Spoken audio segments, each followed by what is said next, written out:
Kalbhairav road कमानीजवळ Lakhe Nagar या ठिकाणी काही वेळापूर्वी एक गाडी घराचं कंपाऊंड तोडून आतमध्ये घुसलेली आहे. ती पळत आली की मम्मी गाडी आत घुसली म्हणून मी पळत येऊन बघते तर आत गाडी घुसत होती. आज काहीतरी होते तर आम्ही कुणाचं काय लहान मोठं काय बघतात का नाही.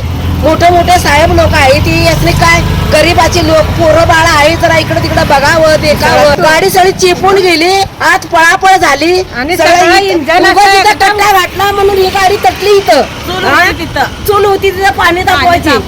असं गाडी कोण मारते काय सांगा बघू. अधिकारी होते बाहेरनं तिकडनं कुठनं ठोकून आला ठोकला म्हणून त्याचा पाठलाग करत होते. ठोकत आला का नाही मारत होते का नाही म्हणून त्यांना गाडी अशी इकडे या साईडला वळवून ती गाडी इकडे आलती आणि ती मुलं त्यांना दगड माराल ती त्यांनी इकडे वळायला गेली आमच्या घराकडेच गाडी घातली. काय त्याची शिव्या द्यायचं नंतर त्यांची आरती करायची.